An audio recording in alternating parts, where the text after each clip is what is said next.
LaGuardia has long been one of the most maligned airports in the US, if not the world.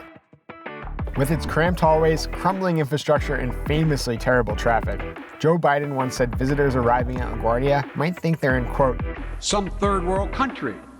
The Port Authority took the hint and got to work on what is now a state-of-the-art world-class airport. On this episode of Airplane Mode, I'm thrilled to let the world know. LaGuardia, it's good now!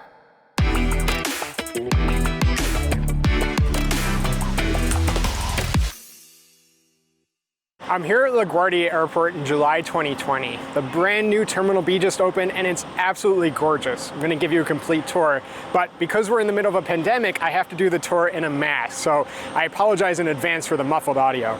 I'm actually double masking it today. I've got an industrial N95 here, and then I'm gonna wear a surgical mask on top of that. So once I get masked up, let's go in and check it out.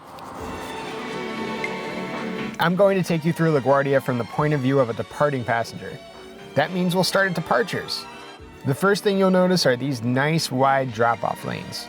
There's plenty of signage and even some curbside check-in kiosks. This is already a huge improvement over the drop-off area at the old LaGuardia. Let's head inside.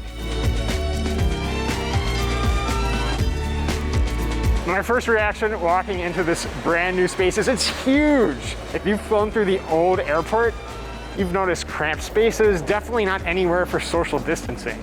Here we've got all of the space, and right now the airport's only between 10 and 15% capacity, but I can picture even with a full space, there's plenty of space to move around.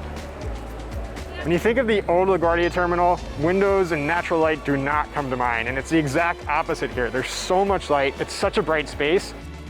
And look, can you imagine LaGuardia having art?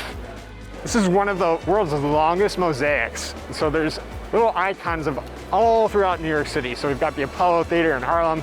We've got an Everything Bagel, my favorite. Got the Empire State Building right over here. And there's even a Metro card.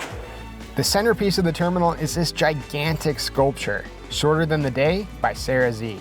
It uses hundreds of images of the sky above New York City, documenting the passage of time and changing celestial conditions. This thing weighs 10,000 pounds. A common theme around all of these renovations is flexibility. From demand-based rotating check-in counters to expandable security lines, there are a ton of key changes that truly make LaGuardia a modern airport. One of the things I love at Terminal B is these flexible self-check-in kiosks, and so you don't need to go to one specific to your airline. You can actually check in for Air Canada, American Airlines, United, or Southwest at any of the kiosks in the terminal. Unlike at the old LaGuardia, where each airline had its own dedicated check-in area, they're flexible here. And so these four that you see behind me can be assigned to any airline so that one can take over more space when it has more flights. If one area gets backed up, with the flick of a switch, the American counter can become United. You'll notice different measures throughout Terminal B to help keep people safe, like these plexiglass dividers at the check-in counters and constant reminders as part of this Travel Smart campaign to use face coverings and keep your distance.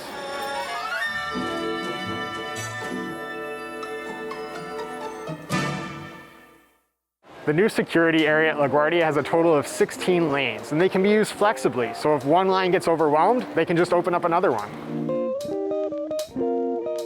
We just went through security, and it's definitely a better experience. You don't have to go into that tight little booth. They have this new millimeter wave technology, and you just stand there quickly with your hands like this, and you're through. Now we're gonna go over to the main gate area. And so right up that escalator, that's where all the fun happens at LaGuardia. One thing LGA was not known for is concessions. Previous incarnations of the airport had small kiosks peppered around tiny hallways. The best you could really hope for was a snack from Hudson News or a prepackaged turkey wrap. But the new concessions area is stunning. This kind of feels like walking through duty-free at an international airport. So you get hit with the concessions right away. You've got plenty of options here. There's snacks to go, there's bottled drinks. Basically anything you couldn't bring through TSA, you can get right here.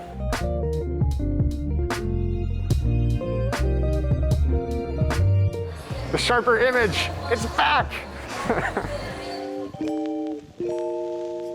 Right after you pass through security, you come into this main dining and shopping area, and this is kind of the hub of the new LaGuardia Terminal B. If you don't have lounge access, this is really where you're gonna wanna be. There's numerous shopping and eating options. We've got Junior's cheesecakes, Dos Toros, and this really cool dancing fountain here in the center. One of the highlights though is this departure board. And so you get a lot more information, see how long it is to walk to the gate, and it'll tell you if you should go to the gate now or you have time to relax. Now this is a really good way to visualize all the progress at LaGuardia. So we're standing right around here. We're gonna walk over now and kind of take a step back in time and see the old D gates, which is over here.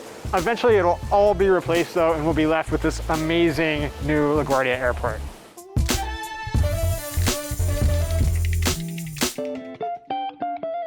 You'll notice that they're literally building the new Terminal B on top of the old terminal. And so this is the old terminal area right here. You'll notice it's being demolished, but the old D gates are still in use. And as those are replaced, those will be removed as well.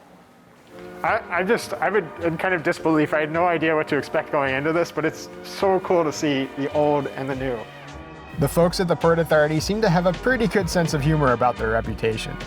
There are signs everywhere acknowledging their checkered past. We're descending into the depths of the old Terminal B, and already brings back memories. You can already notice the changes. It's quite a bit darker here, and this is the old LaGuardia at its full brightness. It's really crazy, the stark comparison between A and B.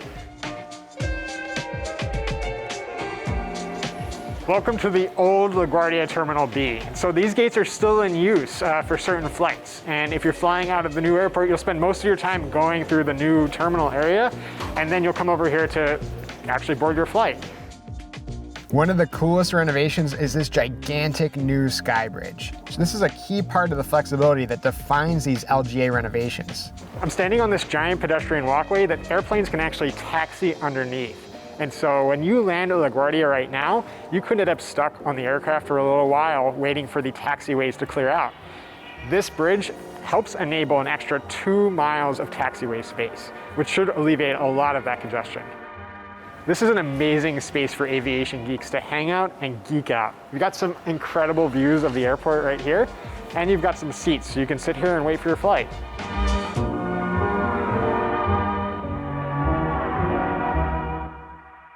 One of the big amenities of the new Terminal B is new lounges. And so there's an Amex Centurion lounge coming soon, but there's also a United Club and an Air Canada Maple Leaf lounge. And both have been open before. They're closed right now because of COVID-19, but they're both really nice, open, airy, and overlook the gate areas.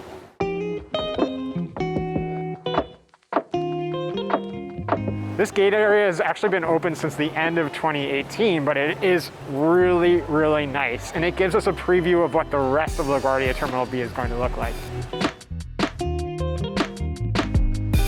The new Terminal B is also really, really spacious. So obviously the concession and shopping area is really open and airy, but also over here by the gates. So we've got a lot more light. There's power outlets and USB ports at all of the seats. And it's just kind of a much more comfortable place to wait for your flight.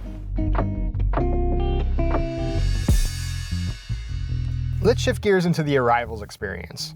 They've rethought everything around arrivals at the new LGA, from baggage claim to ground transportation. There are a total of 9 belts of baggage claim, but my favorite thing is this cool little taxi wait time indicator. So approximately a 5-minute wait if you want to get a cab. LaGuardia is the only major airport in the East Coast that doesn't have a direct rail link. Roughly 90% of LGA's passengers arrive at the airport in private vehicles. There are plans for LGA to eventually have a rail connection, but it could be years before it's finally built. During construction, there were some pretty serious disruptions to the rideshare experience. On that front, there have been huge improvements.